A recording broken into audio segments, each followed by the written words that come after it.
Hello, everyone. Welcome to the session of Animal Kingdom, NCRT Exemplar. And in this lecture, we are going to cover up questions from the section 4.1 and 4.2. Disclaimer: the images, text, and other material used in our presentations are for educational purposes only. We respect the intellectual property rights of the original creators and owners. If you are the owner and have any concerns or issues, please contact us at sathi@iitk.ac.in and we shall remove the content immediately. Please note that the parts of the content may have been generated using generative AI, which is totally experimental. Learning objective. So, today's learning objective is to prepare, practice, and master the core concept covered in the NCRT exemplar through problem solving. So, today we are going to solve the problems of NCRT exemplar. So, we will discuss about some of the questions from the multiple choice question. That is question 1, 2, 3, 4, 5, 6, 7, and question number 13. From very short, we will discuss about question 14, 15, 16, 26, 27, and 28. Short answer question number 29, question 30, and question 31. And from the long answer question, we will cover up question 42 and question 44. So without wasting any time, let us take the first question, that is from the multiple choice question. The question is, in some animals group, the body is found divided into compartment with serial repetition of at least some organs. So this characteristic feature is called, so the options are as follows for the question: A, segmentation; B, metamerism; C, metagenesis; and D, metamorphosis. So let us see the answer of this question. So this was our question. In some animal group, the body is found divided into compartment with the serial repetition of at least some organs. This characteristic feature is called as B, metamerism. B, metamerism. It is not segmentation. Very, very important point. So let us see the explanation part. Metamerism. So let us understand what is metamerism. Metamerism, division of animal body externally as well as internally into the segment with serial repetition of at least some organ. So when you see the organism, you can see there is a demarcation of the segment. Demarcation means there is a marking of segment 1, then segment 2, then segment 3, like this, externally. But when you cut the organism and see its internal structure, you can see the demarcation is from inside also, right? So that is why it is mentioned here, the division of animal body externally and internally into the segment. And there is a serial repetition of at least some organ. It means in every segment, there is a repetition of some organs, right? So what is that organ? That could be nephridia, excretory organ, right? So this we see in the case of earthworm. Metagenesis, one of the option was metagenesis, right? So metagenesis, one generation of certain animals and plants reproduce asexually followed by a sexually reproducing generation. So that we see in the case of Cnidarians. There is a polyp stage, then there is a medusa stage. 2 stages are there. And that is called as metagenesis. So one stage is going for the asexual reproduction, and another stage is going for the sexual reproduction. So that means polyp alternate with medusa. So that is called as alternation of generation, right? Alternation of generation. That we see in the case of Obelia. Obelia is one of the member of Cnidarians, right? Now, again, there is one more option that mentioned as a metamorphosis. So this is the developmental process in an organism, changes from one life form to the another. So that we see in the case of butterfly. There is a egg. First of all, there is a laying of eggs. Then there from the egg comes out the caterpillar. Caterpillar, it is one of the larval stages. Now this caterpillar again changes to another form, that is the pupa, and pupa changes to the adult butterfly. Yes, there is one more example, frog. In frog also we see the metamorphosis. There is an egg, laying of egg, then comes out the tadpole, that is the larva, and larva slowly and slowly changes to the adulthood. So this changing from the larval to the adulthood, that is called as metamorphosis. In this process, some of the organs are vanished and some new organ comes up. Order Lepidoptera, butterfly, egg, larva, pupa, adult. So this is showing the life cycle stages. So this is for the metamerism. You can see there is a segmentation, right? There are a lot of segments, and this segment demarcation is not from externally, whereas from internal also. So remember this metamerism, very, very important. Next question. Given below are the types of cells present in some animals. Which of the following cells can differentiate to perform a different function? So options are as follows: A, coinocytes; B, interstitial cells; C, gastrodermal cells; and D, nematocytes. Okay, so read the question very carefully.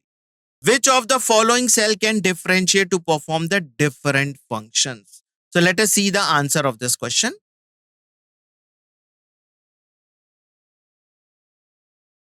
So this was our question. Given below are the types of cells present in some animals. Which of the following cell can differentiate to perform different functions? And the correct answer is B, interstitial cells. B option is correct. Interstitial cells. Interstitial cells are the totipotent cells in the body of cnidarians. What is totipotent? There are some cells that can form or that can change to any type of cells present in the body. Like in our body also, there are some such type of cells that are called as stem cells. Stem cells. Stem cells have the capacity to form any type of cells in our body. Similarly, in the case of cnidarians, there is a interstitial cells that are totipotent cells. They are capable of giving rise to any kind of specialized cells to perform different functions. Coinocytes. There is one option that gave the coinocytes. Coinocytes are the collar cells and that are associated with the filtering nutrients in the sponges, right? They are there to capture the food material. They capture the nutrients, right?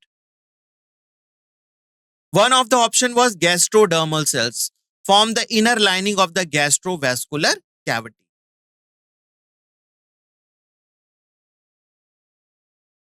And the last one, nematocyst, a specialized cells in the cnidarian acting as a paralyzing sting and used for the defense purpose, right? So the nematocysts are the type of cells that are made for the paralyzing some other animals that are harmful to them. And they use these cells as a defense organ, as a defense purpose, right? So that is the nematocyte. But coming to the interstitial cell, these are the totipotent cells. Like in our body, we are having stem cells, right? So they can form any type of cells in our body. Next question. Which one of the following sets of animals share a four-chamber heart? Four-chamber heart. There is a group of organism. So read the option very carefully. Option A, amphibian, reptiles, birds. B, crocodile, birds and mammals. C, crocodile, lizard and turtles. And D, lizard, mammals and birds. Let us see the answer of this question.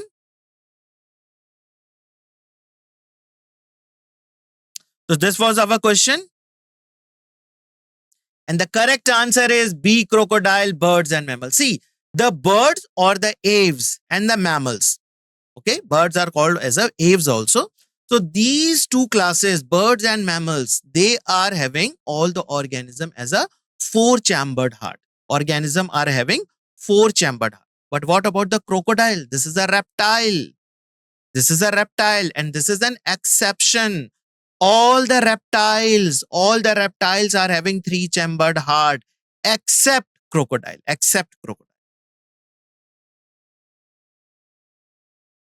So heart is usually three-chambered in reptile with an exception, crocodile as a four-chambered. So this can come up with the correct answer because of this crocodile only. Three-chambered heart is due to the incomplete interventricular septum in the ventricles. Now, like in the case of reptile, you can see there is an incomplete interventricular septum. There should be the septum between the ventricles and that could make a left ventricle and right ventricle. But if the septum is incomplete, then again it cannot be considered as a two ventricle. It will be considered as single ventricle, right? Because the septum is incomplete. Heart in birds and mammals are four-chambered. It is a four-chambered heart, two auricle, two ventricle. There is a complete division of interventricular septum. So here the septum is complete and that is why it is making the four-chambered in the case of birds and mammals. Amphibian possesses three-chambered ventricles and are not divided. Hence, two atria and one ventricle is present. Coming to the next question. Which of the following pairs of animal has non-glandular skin? Skin is non-glandular in which of the organism? So let us see the option. A, snake and frog. B, chameleon and turtle. C, frog and pigeon. And D, crocodile and tiger. Non-glandular skin, very important. So let us see the answer of this question. Which of the following pairs of animal has non-glandular skin? So the correct answer is B, chameleon and turtle. They are not having any glands in their skin. Why? Because their skin is rough and dry. If there will be, because you have read about this, this is a very important feature that the reptile skin is rough and it is made up of scutes or scales. So why they are rough? Because they are dry. And why they are dry? Because no glands are present in their skin, right? Let us see the explanation. Skin is soft outer covering in the vertebrates made up of more than one layers of cells. In some organism, like the epidermal cell, possesses certain modification for protection against harsh environment. Like in some of the organism, the epidermal cells got modified and they forms the non-glandular skin. Glandular skin. Chameleon and turtle belong to the class Reptilia and possesses dry and non-glandular skin with these scales. So, and the other organism like frog, pigeon and tiger possesses modifications in their skin according to the adaptation in their respective habitats.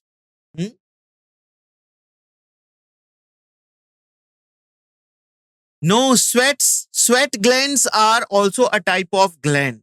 Sweat glands are also a type of glands and they are not having any sweat glands. They means reptiles, right?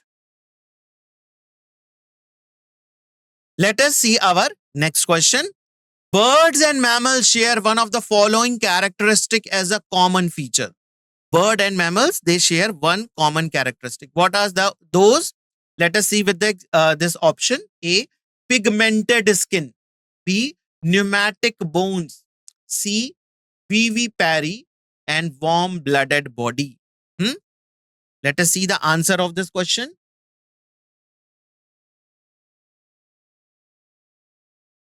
So this was our question. Bird and mammal share one of the following characteristics as a common feature. The correct answer is option D, warm-blooded body. Yes, both the organisms are having the warm-blooded body because they can regulate their own body temperature irrespective of the temperature of environment, whatever the environment temperature, but they can regulate their body temperature. They can make their body temperature constant.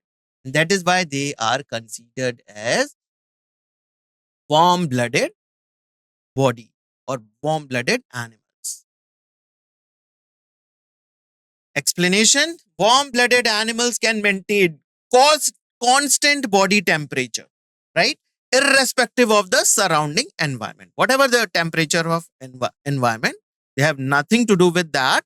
They can maintain their own body temperature. Birds and mammals. Warm-blooded body is the common characteristic feature in the birds and mammals. Pigmented skin is the adaptive feature in mammals and it is not present in birds, right? Skins are not very much pigmented in the case of birds. So this is not matching for both the classes. Pneumatic bones, yes, it is a feature of birds or the aves, but it is not a feature we see in the case of mammals. And in the birds, this pneumatic bones, it is a sort of flight adaptation because they have to make their body light, right? So they keep their bones becomes hollow from inside. Viviparity is shown by mammals, but it is not shown by the bird. Birds are oviparous and they lay eggs. So here you can see some of the animals, warm-blooded animals. We are having the two category, mammals and birds, right? In the cold-blooded, the rest of the three classes like fishes, reptiles and amphibians, they are comes under the cold-blooded. They cannot regulate their body temperature. Next question. Which one of the following sets of animals belong to the single taxonomic group?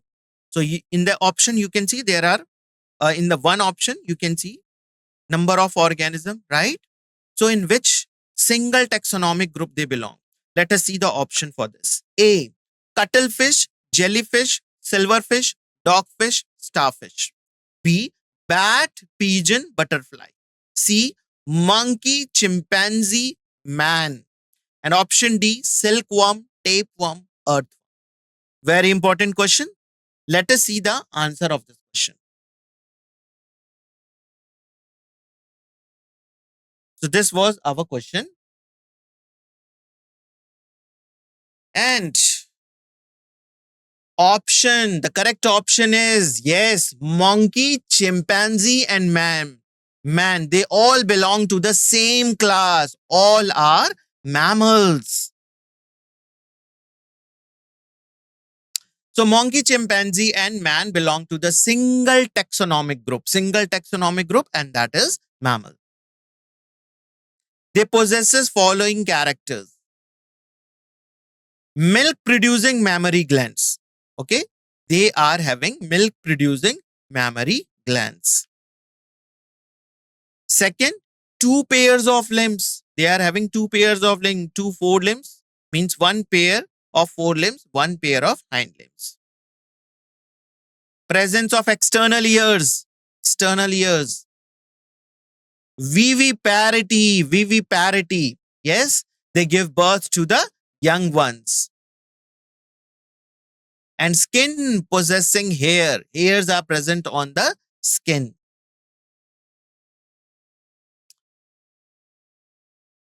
Now, if we see the option A, how we discard our option? Let us see that. Cuttlefish, it belongs to the phylum Mollusca. Jellyfish belongs to the phylum Cnidaria. Silverfish belongs to the class Insecta. Dogfish, phylum Chordata. And starfish, phylum Echinodermata. So they are not belonging to the same class. They are same phylum. They are belonging to the different phylum, right? So this cannot be our correct answer.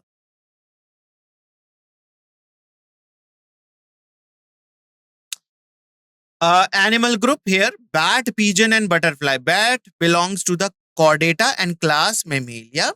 Pigeon belongs to the chordata class Aves. And butterfly, phylum Arthropoda, class Insecta. So in this case also, they do not belong to the same taxonomic. Option C, silkworm, phylum Arthropoda. Tapeworm, phylum Platyhelminthes. And earthworm, phylum Annelida. So again, they all belongs to the different taxonomic group, to different phylums. Another question. Which one of the following statement is incorrect? Incorrect statement you have to select.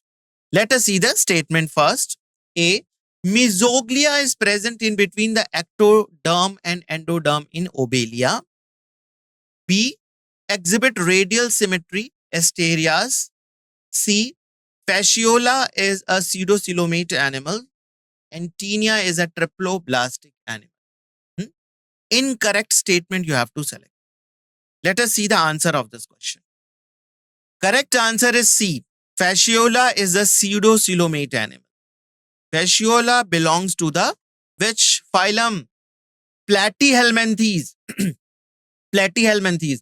And what is the condition of coelom in the platyhelminthes? We have read about this.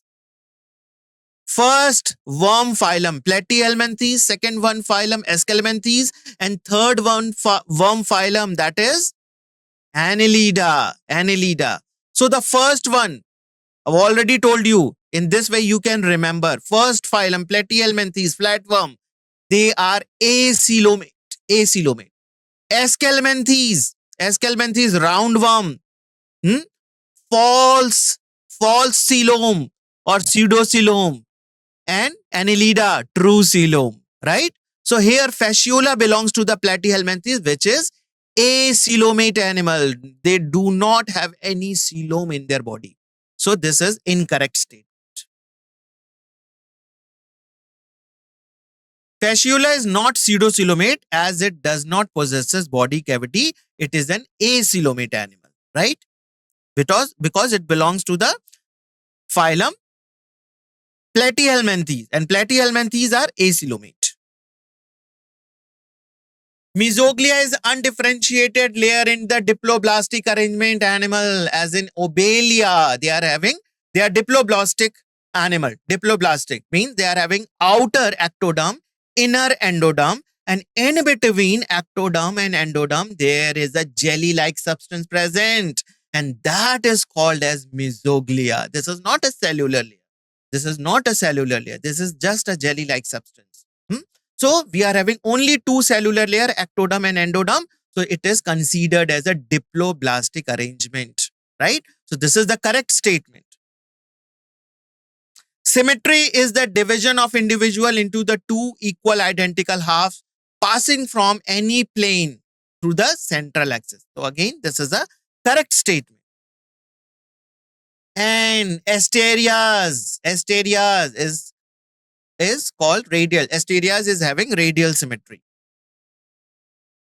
Taenia is a triploblastic animal. It possesses ectoderm, endoderm, mesoderm, three germ layers, right? So the option C was having the incorrect state. Let's move to our next question. Body cavity is the cavity present between the body wall and the gut wall. In some animals, the body cavity is not lined by the mesoderm. Not lined by the mesoderm. Such animals are called as A. Read the question carefully and then opt the correct answer. Option A, acoelomate, B, pseudocoelomate, C, coelomate, hemocoelomate. Body cavity is the cavity present between body wall and gut, right? Let us see the correct answer.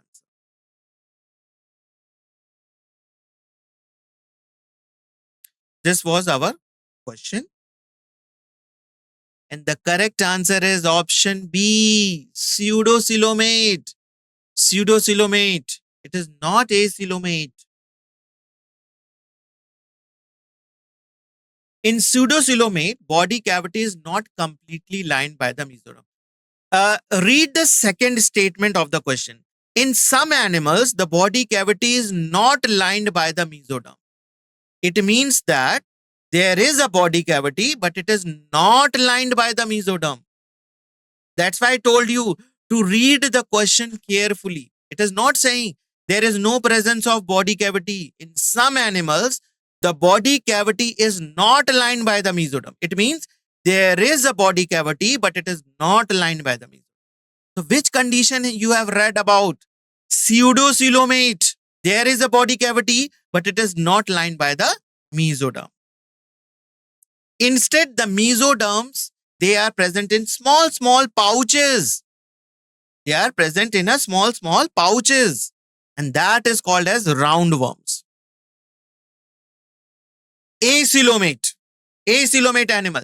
The animals in which coelom is completely absent. There is no talking about the body cavity or a coelom. It is totally absent. So that we see in the case of flatworms, means platyhelminth. Coelomate. They have body cavity lined by the mesoderm. This is the true coelom. This is the true coelom. There, the cavity is lined by the mesoderm layer. And examples are annelids, mollusks, and arthropods. Hemocoelomate. One of the option D was hemocoelomate. So they have the body cavity that is filled with the hemolymph. Hemolymph. It is a type of blood that we see in the case of arthropods and mollusks, right? Hemolymph. So here you can see the diagram. Acoelomate. You can see here. You can see here. No body cavity. The body cavity is not there. And here you can see there is a body cavity, but the mesoderm layers are present, but they are present in the small, small pouches. So this is the pseudocoelomate, right? The body cavity is there. Here there is no body cavity. This is the gut wall. This is the gut wall. And where is the body cavity? It is absent. This is the gut wall, this yellow ring-like structure, and this white structure, the cavity, that is the this is the body cavity, but it is not lined with the mesoderm because here you can see the mesoderm are here, right? Now see, in the case of coelomate, the body cavity is this. The body cavity is this, and you can see mesoderm layer. The gut wall is lined by the mesoderm and the body wall is also lined by the mesoderm. And that is the actual condition of the coelomate animal. Coelomate animal. Moving to our next question. Now, we will have a very short answer type of question, right? Let us see the question. Identify the phylum in which adult exhibit a radial symmetry and the larva exhibit bilateral symmetry. Very important question. You have to identify the phylum, right? Two stages are there, adult and larva. Adult exhibit radial symmetry and larva exhibit bilateral symmetry. Let us see the answer of this question. This was our question. And the correct answer, symmetry is an attribute of an organism showing the regularity in the body parts on a plane or around an axis. Phylum Echinodermata. The adult echinoderms are radially symmetrical, but the larvae are bilaterally symmetrical. So here you can see with the help of diagram. This is the larva. The first figure is showing the larval condition. And you can see there is one plane of axis that divide the larva into two equal halves. Oh, and there is only one plane through which the organism can be divided into right half and left half, and they are equal in size, right? But when they grown up and changes to the adult form, this is the diagram of the starfish, right? So you see here, the starfish, you can divide the organism from this plane into two equal halves, from this plane into two equal halves, and from this plane into two equal. So there are number of planes through which you can divide the organism into two equal halves, right half and left half, right? So that type of symmetry is called as radial symmetry. Radial symmetry. So this is a very peculiar thing of this particular phylum. And this type of things we see in this phylum, right? Let us move to our next question. Next question is, what is the importance of pneumatic bones and air sacs in aves? Birds are having, or the aves are having pneumatic bones, hollow bones. What is the importance of that? Let us see the answer.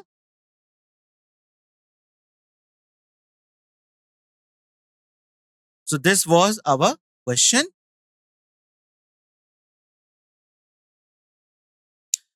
Bird possesses lightweight bones that contain internal spaces filled with the air because the birds have to fly and they have to keep their body lighter. They have to keep their body lighter.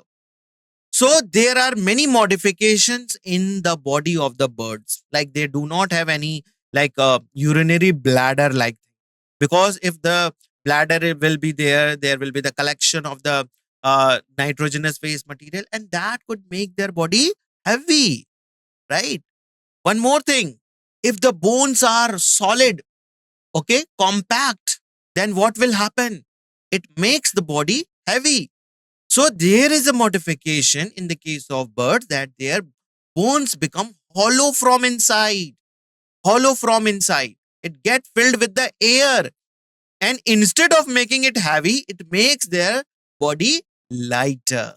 Right? So they are pneumatic bone, and these bones are called as pneumatic bones. So they help in reducing their body weight. Thus, it is an adaptation for flight. This is a sort of adaptation. You can see here the bones of a bird, hollow from inside, right? This is the one of the vertebra. Vertebra means the vertebral column. Vertebral column are having many bones. So in the vertebrae also you can see they are hollow from inside. And these are the long bones that you can see it is hollow from inside. Very, very important. Next question. What is metagenesis? Mention an example which exhibit this phenomena. Metagenesis. You have to tell that and you have to explain with the example also. Let us see the answer of this question.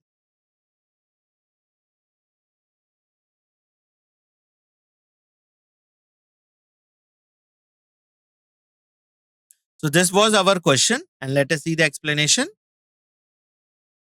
In metagenesis, animal reproduce asexual method followed by the sexual method, right?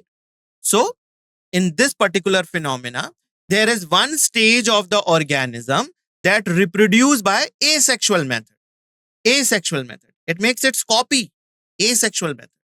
But at some stages, it follow the sexual mode of reproduction. It produces gametes, male gamete and female gamete, and they both get fertilized to produce zygote, and zygote transform into the larva, and larva transform into the adult form, right? So two stages are there, two form of reproductions are there. Both the form are diploid in metagenesis. Both the form are diploid in metagenesis. Hence, it is a false alternation of generation. So, two forms are there. One is called as polyp stage, and the polyp stage is cylindrical in structure. If you see the organism, it is cylindrical and it is attached to the substratum generally. Sessile, we have talked about this, sessile and attached to the substratum. And the reproductive phase, that is the medusa, it is moving. It is free moving in the water, right? So the polyp stage is also diploid and medusa stage is also diploid. But we have read about in the alternation of generation that there is a gametophytic stage and sporophytic stage. Sporophytic stage is the diploid in nature, whereas the gametophytic stage is haploid in nature. So that is the true alternation of generation, where one is diploid and another is haploid. But here, in the case of metagenesis, both the stages, polyp and medusa, are diploid, and that is why it is called as false alternation of generation. Coelenterate exhibit metagenesis. Coelenterates, one of the phylum, right? They exhibit the metagenesis, and one of the example is Obelia, where the polyp forms alternates with the medusa. Means polyp give rise to the medusa and medusa again give rise to the polyp. Polyp exhibit the asexual reproduction and medusa exhibit the sexual reproduction, right? So here you can see the polyp and medusa transformation. This is the polyp one. This is the polyp one. So here what you see, with the help of this asexual reproduction, they forms the young medusa. You can see the medusa, they are umbrella shape, right? They are having the reproductive organ. Reproductive organ are here. And this is exhibiting the adult medusa. Adult medusa. They are having the tentacles, they are having the jelly-like substances, right? And feeding arms are there. So this is the structure of the matured one. Now, see this. They give fertilized egg. Will be releasing of egg, there will be releasing of a sperm.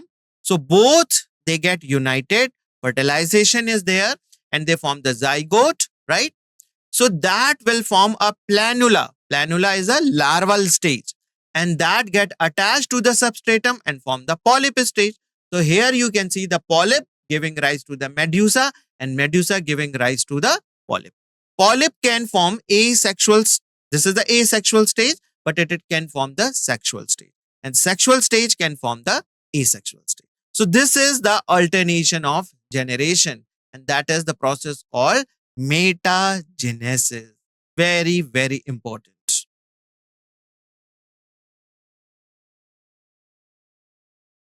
Next question. Give an example of the following. You have to give the example, different examples.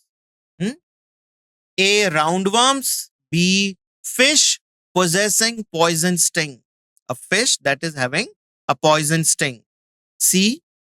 Limbless reptile or amphibian. You have to give a limbless reptile or amphibian. And D. An oviparous animal. So let us see the answer of this question. So this was our question. Let us see the answer. Roundworm example, Ascaris. Ascaris, roundworm. There are many worms, like hookworms are also there, right? Ascaris is the best example, and it causes a disease called ascariasis, very common in the small children intestine, right? Next, fish possessing poison sting, trigon. Trigon is a fish. They are having a poison sting, and these poison sting they possess just to have a protection from their enemies, right? To have a protection from their enemies. So fish, they are having the one that is having the poison sting, that is called as trigon. A limbless reptile or amphibian. So here they have given the amphibian example, ichthyophis. Ichthyophis. But if you want to give a limbless reptile, then you can give a name of any snake. Snake. Naza. Yes, Naza. Or you can give karat. Karat. Right? So Either you can give a name of a reptile or you can give a name of an amphibian. So amphibian, limbless amphibian, ichthyophis. Ichthyophis. It looked like a snake, but it is actually not a snake. It is an amphibian.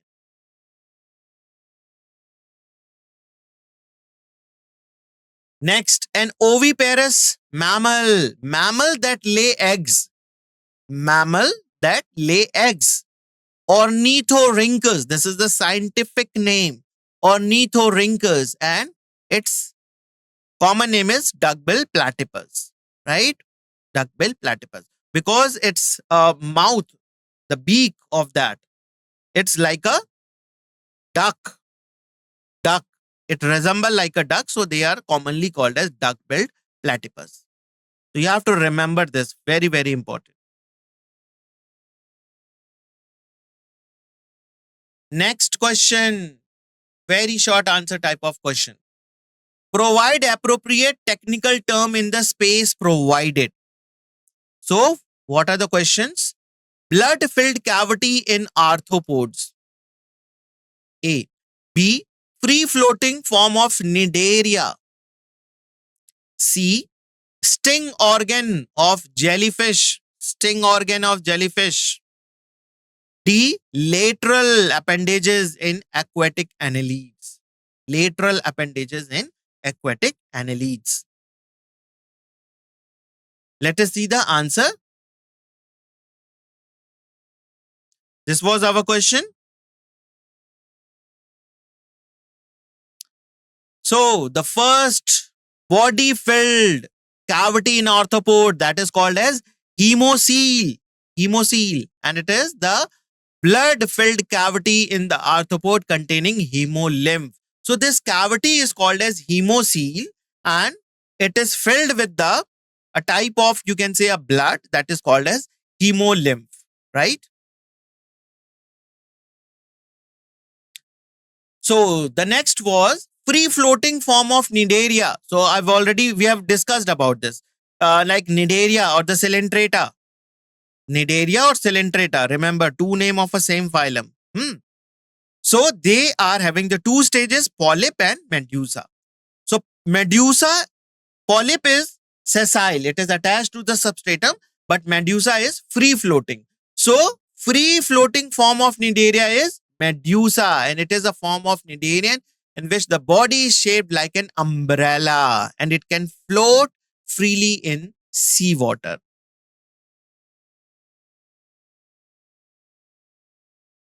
Nematocyst, stinging organ of the jellyfish. Nematocyst or the cnidoblast cells are the capsule of a specialized cells in the cnidarians which act as a paralyzing sting, right?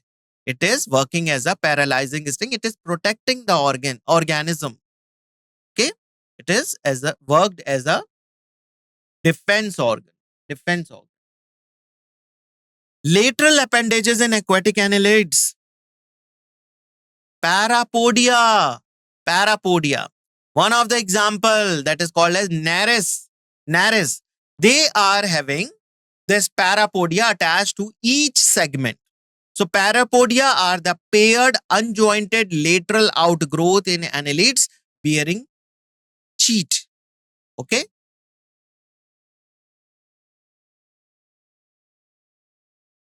Next question. Match the following. So we are having the two column. In one column number 1, there is a name of animals, and in the column number 2, there is a name of locomotory organ. So let us see the name of the animals. A. Octopus, B. Crocodile, C. Cutla, and D. Tinoplana. Locomotory organ, first limbs, second comb plates, third tentacles, and fourth is fin. Let us see the answer. So this was our question. And the correct answer is octopus. They are having the tentacles. Crocodile, they are having limbs. Katla, that is a fish. So they are having fins as a locomotory organ. Fins are there. There are different types of fin. Pectoral fins, anal fins, pelvic fins, right? Different fins are there. So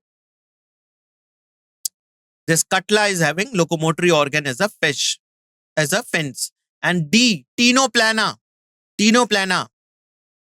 They are having comb plates as a locomotory organ. The octopus tentacles are appendages in invertebrate that are used for grasping the food and for locomotion. So these tentacles are not only working as a locomotory organ, but it is also helpful for taking the food or the grasping or capturing the food. Crocodile limbs are used for the locomotion and swimming. Crocodile, they live in water also, right? So at that time they use for swimming when they are water. But when they are on land, they use their limbs for locomotion. Katla is a fish. Fins are means for the locomotion and they are used for generate optimum thrust. And this thrust allow them to be on the level of water. Next, Tinoplana, comb plates are there as a locomotory organ formed by the strong cilia with fused bases. So they are plate-like structure, and this plate-like structure are having a lot of cilia attached to it. So that is why the base is a plate and the cilia, strong cilia are there, that when beat in the water, it work as a locomotory organ. Next question. Differentiate between. So the first difference you have to give in between A, open circulatory system and closed circulatory system. B, oviparous and viviparous characteristic. C, direct development and indirect development. Let us see the answer of this question.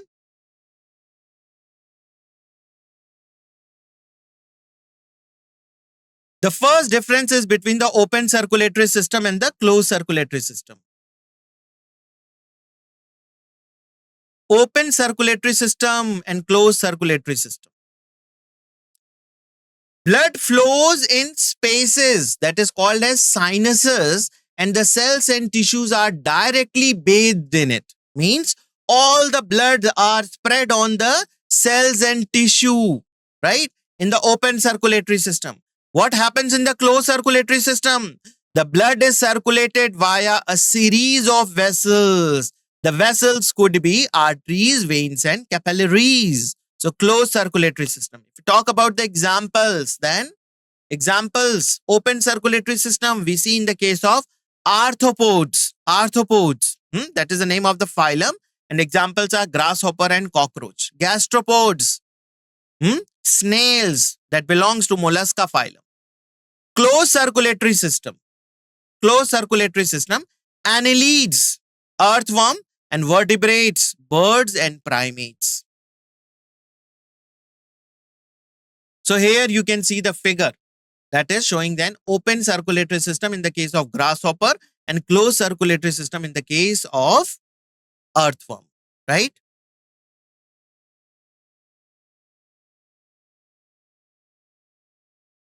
Oviparous and viviparous.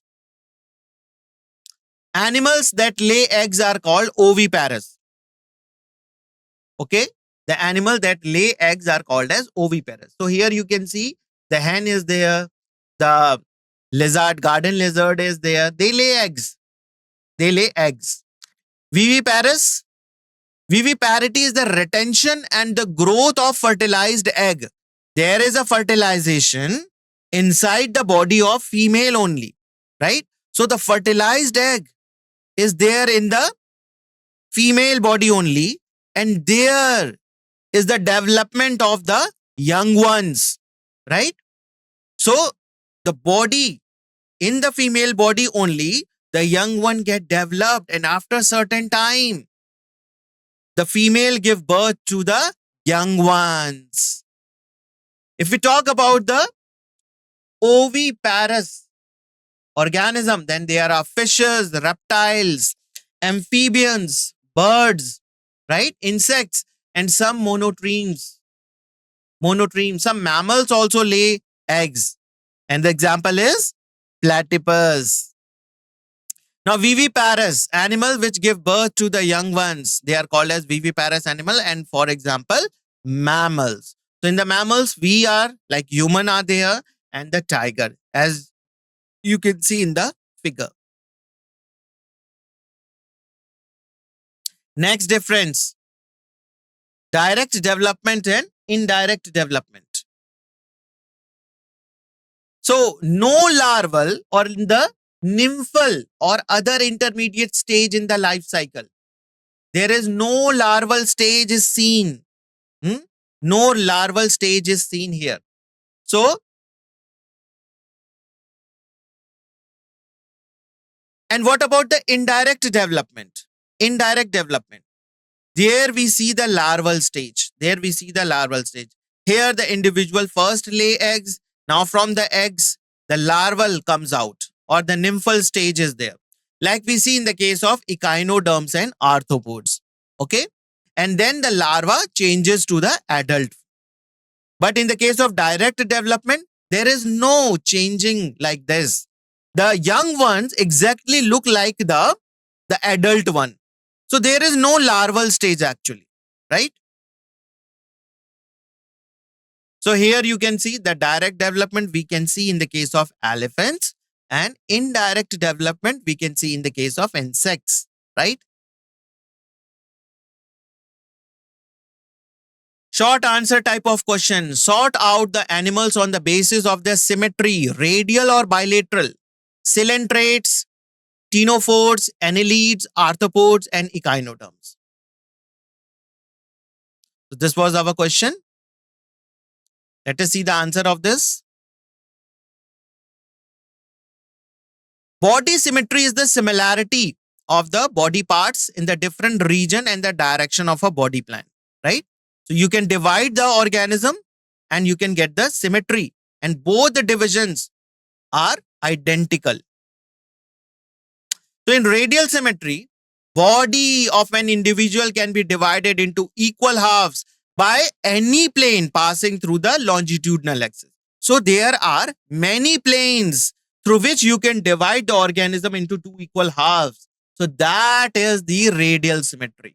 And the organism in which we see the radial symmetry, coelentrates, ctenophores, and echinoderms. Echinoderms, right? And in the adult one. Bilateral symmetry, the body can be divided into two equal halves when the plane passes through the median longitudinal axis. There is one single plane. It is plane, right? It is one single plane, right? It is through which the organism can be divided into two equal halves. So bilateral symmetry we see in the case of annelids and arthropods. So here you can see the coelentrates, right? They are showing the this radial type of symmetry. You can see this plane axis, and this. But in the case of arthropods, there is one single plane which can divide the organism into right half and left half. So that is the arthropodons. Next question. There has been an increase in the number of chambers in the heart during the evolution of vertebrates. Give the names of the class of the vertebrates having 2, 3, or 4 chambered heart.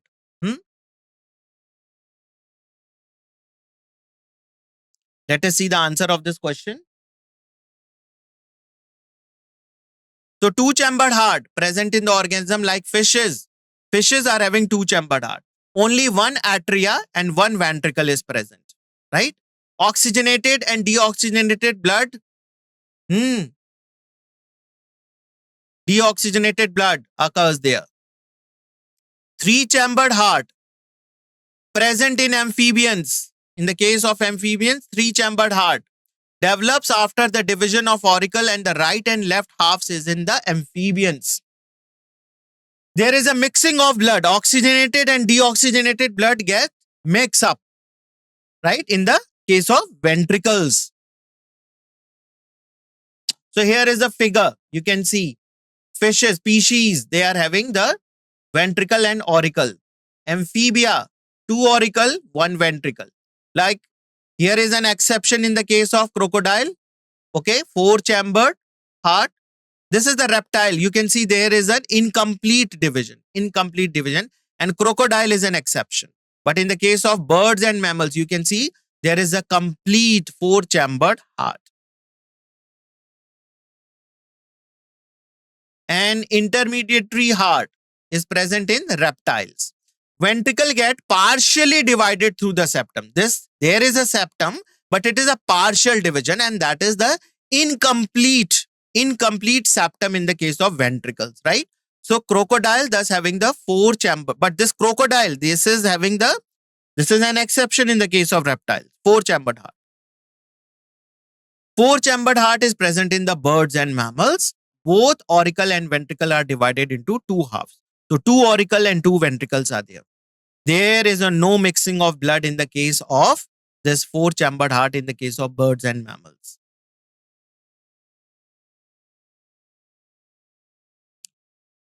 Next question. And this is a long answer type of question. Give 4 major differences between the chordates and non-chordates and draw a schematic sketch of a chordate showing those features. So this is a question. Let us see the answer of this question. The major differences between the chordates and non-chordates are as follows.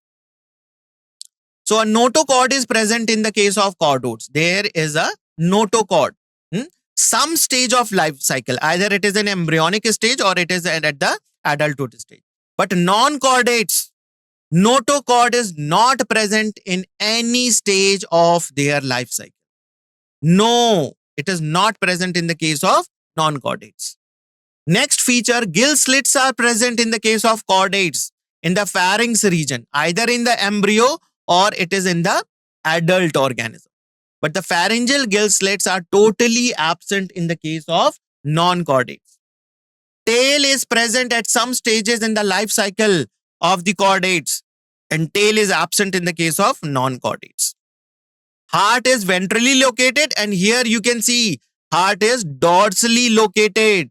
Central nervous system is dorsal and hollow in chordates, whereas central nervous system in non-chordate, it is solid and ventrally located. So there are so many differences in the case of chordates and non-chordates. And if you see the sketch also, nerve cord in the case of chordate, you can see it is hollow. Notochord is there. Gill slits are there. Post-anal tail are there. That is totally absent. These features are totally absent in the case of non-chordates. Next question. Comment upon the habitats and the external feature of animals belonging to the class Amphibia and Reptilia. So this is our question. Let us see the answer. This was our question. So if we talk about the amphibian habitat, they possess a dual life cycle. They can live in the aquatic as well as the terrestrial environment, right? So they are having the 2 habitat, land and water. And that is why they are called as amphibians. They are ectothermic, cold-blooded. Amphibian external feature, because you have to talk about habitat as well as external feature. So let us see the external feature. Their limbs are evolved from the pectoral and pelvic fins. They are having limbs, 4 limbs and hind limbs. Skin is thin, covered by the mucus, and mostly remain moist. They are always moist and also serve as an accessory source of oxygen when they hibernate or estivate. So at that time, skin work as an respiratory organ.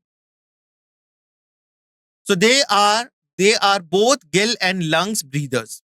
Okay. When they are in the larval stage, they breathe with the gills, but when they changes to the adulthood, they breathe with the lungs, right? Examples, Rana, that is Rana tigrina, frog, Necturus, mud puppy, and Salamandra, that is called as salamander. The two figure here you can see the salamander and frog. Now reptiles habitat. In reptiles, creeping and crawling mode of locomotion is found. And where they live, they are found in shore of sea, burrows, and in water. Reptiles' external features. They are mostly terrestrial animals and their body is covered by the dry and cornified skin, epidermal scales or scutes. So these are the external features. Appendages are well adapted for the movement on the land. And they lay amniotic egg which are incubate on the land. So that is why they are adapted on the land. So here you can see the two examples, Crocodilus and Chelone turtle. So this is all about today's session. Thank you very much for attending today's session. We will meet again. Okay. Till then, take care.